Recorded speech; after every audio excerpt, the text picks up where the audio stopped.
Hello everyone, welcome back to Chinmoy's Biology channel to yet another new episode of Transportation in Animals and Plants for 7 CBSE Science. So today we are here with the third part. So today we are going to start first with the excretory system in humans and then continue with the transportation process in plants. So we have already discussed about the transportation in animals in the previous two episodes. So please do go to it and read the lesson full, and if you have not yet gone through that, I'll be putting the link in the description box below. So don't skip today's lesson in between, because today will be a very interesting topic and I'll try my best to complete this lesson in today's episode in full. So transportation will be completed today. So stay tuned till the end and watch the lesson. So today in this transportation of animals and plants, we are going to start with this excretion in animals. Okay. So in the previous classes, you have already studied that how carbon dioxide is removed as a waste from the body through the lungs during exhalation. So we are excreting carbon dioxide. It is an excretory product. Okay. So also you can recall the undigested food, how it is removed during egestion. So that is when you are excreting, or egestion is happening to your stools when you are removing the undigested food. So let us now find out how other waste materials are removed from the body.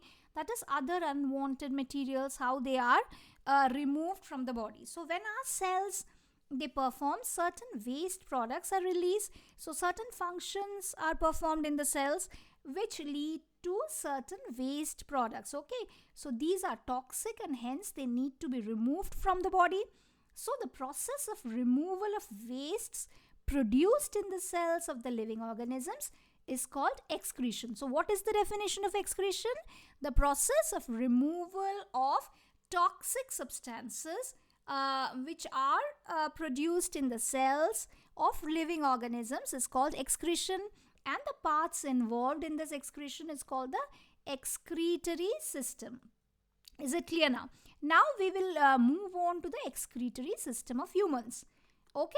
So the waste present in the blood has to be removed from the body. However, if you store the toxic thing in your blood, you will have so many complications in your body. So a mechanism to filter the blood is required. So what is the organ which is filtering the blood in your body? This is done by the blood capillaries in the kidneys. Okay, so the kidneys in the blood capillaries, the kidneys. The kidneys, they will be filtering the blood with the help of the blood capillaries, right? So when the blood reaches the two kidneys, it contains both useful and harmful substances. So we know, you can see the diagram here.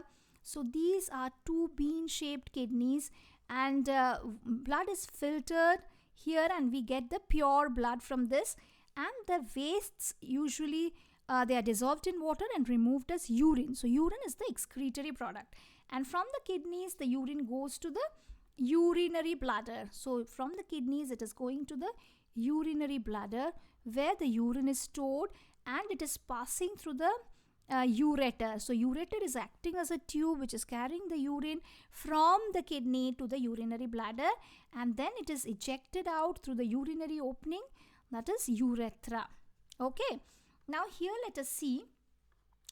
Now there are tube-like ureters, and it is stored in the urinary bladder and is passed out through the urinary opening at the end of the muscular tube-like thing called the urethra. Okay, so the kidneys, the ureters, there is a spelling mistake here. The kidneys, the ureters, bladder and the urethra, they form the excretory system in humans. Is it clear? Now, an adult human being normally passes out about 1 to 1.8 liter of urine in 24 hours, and the urine consists of 95% of water. So what are the constituents of urine? What is it composed of? We should know that. 95% of water, 2.5% of urea, which is a toxic waste in our body, and 2.5% of other waste products. Okay, so we all have experienced that we sweat a lot in hot summer day.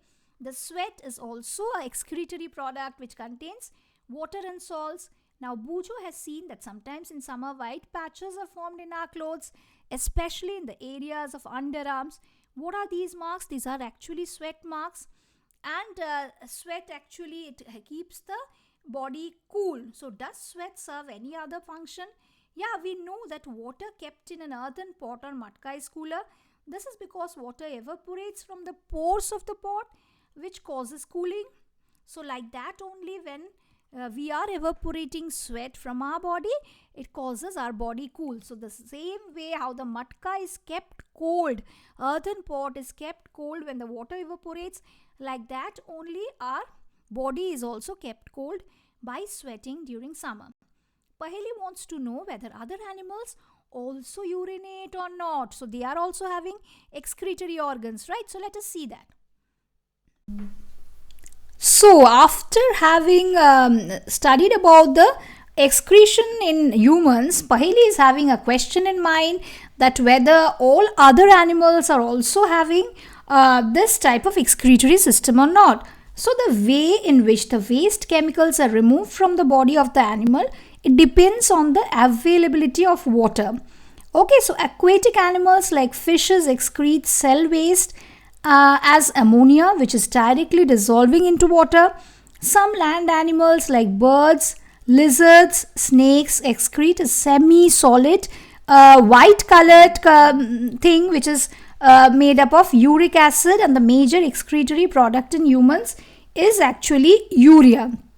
Okay, so in humans it is urea, in lizards, birds it is a semi-solid form called uric acid, as well as in aquatic animals like fishes, they excrete the cell waste as ammonia. Now comes the see, as per your 7th curriculum, this dialysis process is not in details for you, but as you should know that sometimes a person's kidneys may stop working due to infection or injury. So, as a result of kidney failure, waste products starts accumulating in the blood. So, such persons cannot survive unless their blood is filtered periodically, okay, through an artificial kidney. And this process is called the dialysis. Okay, so this is the artificial way of filtering the blood, and this is called dialysis. Now we will move on in the next slide for the transport of substances in plants. So let's get to this one. So, transport of substances in plants. So, in chapter 1, you have already learned like water and mineral nutrients, how they are taken up from the soil through the roots and are transported to the leaves. So, I have taught this in your first lesson. Now, the leaves, we know that they prepare food for the plant using water, carbon dioxide during photosynthesis. So, this we know. And in chapter 6, we know that food is the source of energy for every living cell of an organism, and it gets energy by the breakdown of the glucose which is present in the cells. Okay, the cells, they use this energy to carry out certain vital activities of life, and therefore food must be available to every cell of an organism, right? So, have you ever wondered that how water and nutrients are absorbed by the root are transported to the leaves? So, they are absorbed by the roots, and how they are transported to the leaves, this is actually a question. So, how food is prepared in the leaves and it is carried to different parts of the plant. So, is there any pipeline which is taking the water from the roots to the leaves and the food from the leaves to different parts of the plant body? How it is we can say how it is transported. So, let us see the process of transport of water and minerals in plants. Okay, so plants, they absorb water and minerals by the roots, and the roots have root hair. So, this is the root hair. You can see here the root hair. It is absorbing the water and minerals from the soil, and the root hair increases. So, if this is the root hair, it is increasing the surface area of the root for the absorption of the water and minerals dissolved in water. So, this is root, and on the root it is the root hair which is actually increasing the surface area of the root for the absorption of water and mineral nutrients dissolved in water. So, the root hair is in contact with water present between the soil particles. Okay, so there are certain soil particles. The root hair is in contact with the water present between all the soil particles. So can you guess that when water moves from the roots to the leaves, what kind of transport system is present in the plants? So this is the root. From the root hair, it should move up to the leaves. So what kind of transport system is present there? So that is Bujo is right. So plants have a pipe-like vessels to transport water, nutrients from the soil. So they are also having certain pipeline kind of things which is helping to transport the water and nutrients and food to different parts of the plant body. So the vessels are made up of special cells. This is called a vascular tissue. So these vessels are made up of special cells which form a vascular tissue. So what is a tissue here? So we all know that tissue is a group of cells that perform specialized function of an organism. Okay, so what is tissue? A tissue is a group of cells that is performing a specialized function in an organism. Okay, the vascular tissue for the transport of water and nutrients in the plant is the xylem. Okay, and the xylem forms a continuous network of cells which connects the we can say that it is forming a continuous network of channels that is connecting the roots to the leaves through the stem and branches, and thus transport waters to the entire plant. Okay, is it clear? Now it is a type of vascular tissue which is forming a continuous channel, and it is connecting the roots to the leaves through the stem and the branches, and thus transport waters to the entire plant. So there is a full system of vascular tissue like xylem which is transporting the water throughout the plant, entire plant. Okay, so Paheli says that her mother puts lady's finger and other vegetables in water if they are somewhat dry. So she wants to know how the water enters them. So you know that the leaves are synthesizing food. So the food has to be transported to all parts of the plant. So like the xylem is transporting water and minerals, like that only another vascular tissue, phloem, is there which is transporting food to all parts of the plant. Okay, so xylem and phloem transport substances in plants. Is it clear now? So now we are here with activity 7.3. So what we need in this activity? So we would require a glass tumbler. You can see here what we are needing here. We are requiring a glass tumbler and we are putting some red ink in that and a tender herb. Okay, so it is balsam plant we have taken and a blade is required for this activity. So what we are doing? We are pouring water to fill 1/3 of the tumbler and adding a few drops of red ink to the water. Now we are cutting the base of the stem of the herb and placing it in the glass as shown in figure 7.8. So observe what happens next day. So we have placed the water, this balsam plant in a red colored water. Now what happens next day? We are cutting this part of the plant and we are seeing the enlarged view of the open end. So does any part of the herb appear red? If yes, how do you think the color reached here? So we have just now spoken about the vascular tissues. We have spoken that xylem is carrying the water and minerals to different part of the body, whereas phloem, it is carrying food to different parts of the plant body. So does any part of the herb appear red? So what is the answer? Yes, if you cut the stem across and look for the red color inside the stem, you can see that. So from this activity, what we can prove that water moves up the stem, and in other words, stem conducts water. Okay, just like the red ink, the minerals dissolved in water also move up the stem along with the water, and water and minerals go to the leaves and other parts of the plant. So that red color, that red ink has been transported to different parts of the plant as well through the narrow tubes of xylem inside the stem. Okay, so Bujo now wants to know why plant absorbs a large quantity of water from the soil and then give it off by transpiration. So now we will little bit stress a bit on this transpiration thing. Okay. So in class 6th, we have already learnt about the transpiration, that plants release a lot of water by the process of transpiration.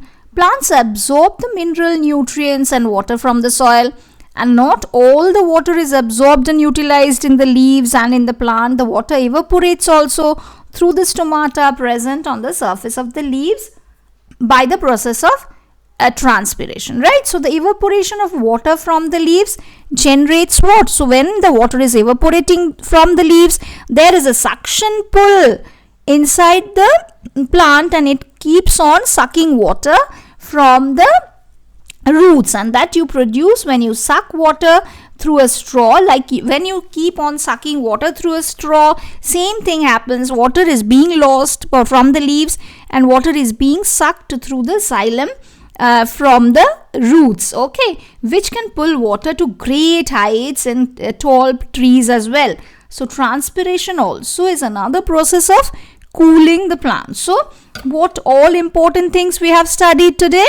So we have studied about the excretory products like ammonia. We have studied in transportation in plants and animals. We have studied about artery, blood vessels, capillary, circulatory system, dialysis, excretion, excretory system, hemoglobin, heartbeat, kidneys, phloem, plasma, platelets, pulse, red blood cell, root hair, stethoscope, sweat, tissue, urea, ureter, urethra, uric acid, urinary bladder, vein, white blood cell and xylem. So these are all the important keywords which we have studied in this in this full transportation in animals and plants lesson. So in 3 different episodes I have completed this lesson. Please do go through all the episodes, and I'll be putting the link in the description box as well. And stay tuned, stay updated with all the lessons which I'll be posting, and subscribe to my channel, because your next lesson which I'll be teaching is reproduction in plants is on the way. So if you are subscribing, you'll get the updates as soon as I'm posting the lesson. Stay tuned, stay updated, and thanks a lot for watching. Bye bye.